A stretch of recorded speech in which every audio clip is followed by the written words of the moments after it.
2025 आने वाला है और ये वीडियो क्या पता आपका अगला साल नहीं बल्कि किस्मत बदल दे। हाय, स्वागत है आपका एक और वीडियो में जिसमें हम बात करने वाले हैं एक ऐसे बिजनेस मॉडल की जो आपको बिना किसी इन्वेस्टमेंट के पैसा कमाने का जबरदस्त मौका देता है। अब सोचिए एक ऐसा बिजनेस जहां पर आपको सिर्फ डिजाइन करना है और वो कुछ भी हो सकता है, T shirts, mugs, phone cases, posters, कुछ भी।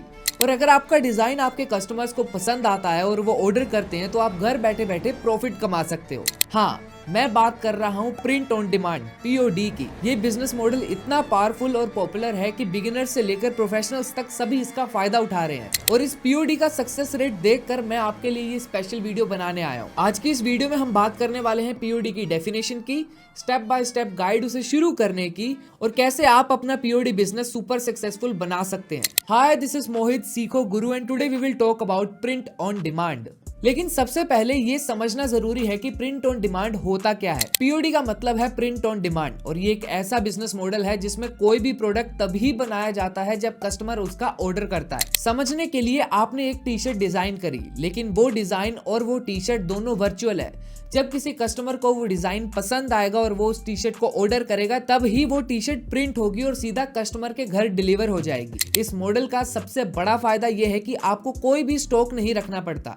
मतलब ना ही आपको वेयर हाउस चाहिए और ना ही आपको एक्स्ट्रा प्रोडक्ट्स बनाकर रखने हैं, और डिलीवरी की टेंशन भी आपको नहीं लेनी पड़ती। ऐसे बिजनेस के लिए प्रिंटिफाई जैसे प्लेटफॉर्म आपकी काफी ज्यादा हेल्प करते हैं। ये प्लेटफॉर्म आपके लिए प्रिंटिंग और शिपिंग का पूरा काम हैंडल करते हैं। आपका काम सिर्फ होता है क्रिएटिव डिजाइन्स बनाना और अपने ब्रांड की मार्केटिंग को हैंडल करना। अगर POD की वर्किंग की बात करें तो ये प्रोसेस काफी सिंपल है। सबसे पहले आपको एक नीश और प्रोडक्ट सिलेक्ट करना होता है, उसके बाद अपने डिजाइन्स बनाने होते हैं और फिर POD प्लेटफॉर्म के साथ इंटीग्रेट करना होता है, जैसे प्रिंटिफाई, प्रिंटफुल या फिर इट्सी। एट लास्ट आप अपने ऑनलाइन स्टोर को सेटअप करके मार्केटिंग शुरू करते हैं और तब आपके प्रोडक्ट्स बिकना शुरू होते हैं। इन सभी स्टेप्स के बाद जब भी आपके डिजाइन पर कोई ऑर्डर आता है तो सप्लायर उस प्रोडक्ट को प्रिंट करके कस्टमर तक भेज देता है और आपको मिलता है प्रॉफिट। अब जैसे मैंने बताया कि इस बिजनेस का सबसे इंपॉर्टेंट स्टेप है नीश सिलेक्ट करना।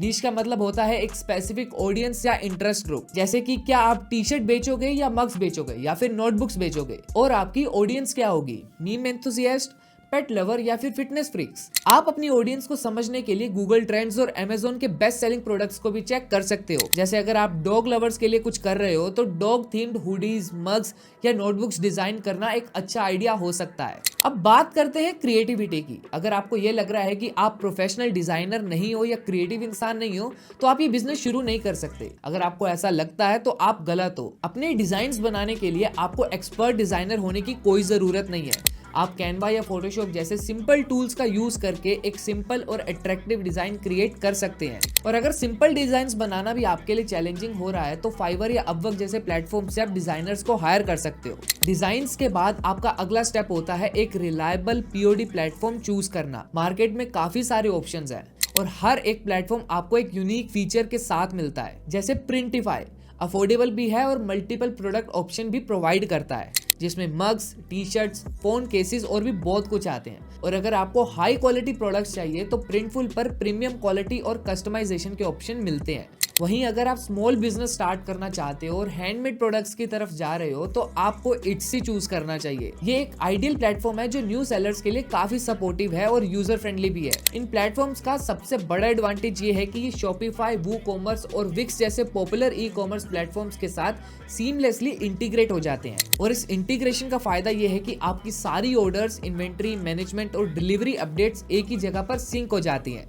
तो आपको अलग अलग प्लेटफॉर्म्स का डाटा मैन्युअली मैनेज नहीं करना होता, जो कि काफी टाइम और एफर्ट सेव करता है। इस तरह आप अपनी क्रिएटिविटी पर ज्यादा फोकस कर सकते हो। बाकी टेक्निकल डिटेल्स के लिए टेंशन POD प्लेटफॉर्म्स और ई-कॉमर्स टूल्स हैंडल कर लेंगे। प्लेटफॉर्म सिलेक्ट करने के बाद आपको मार्केटिंग पर फोकस करना शुरू करना है, क्योंकि मार्केटिंग के बिना आपके प्रोडक्ट्स नहीं बिकेंगे। आप इंस्टा और फेसबुक पर कंटेंट क्रिएट करके लोगों का ध्यान अपनी तरफ खींच सकते हो।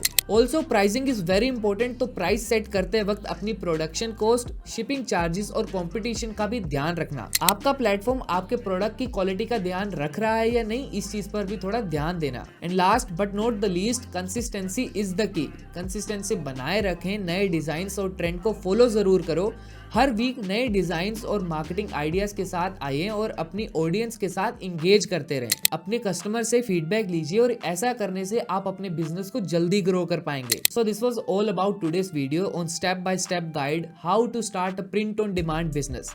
अगर आपको वीडियो पसंद आई हो तो do like, share and subscribe to this channel. Till then keep watching सीखो।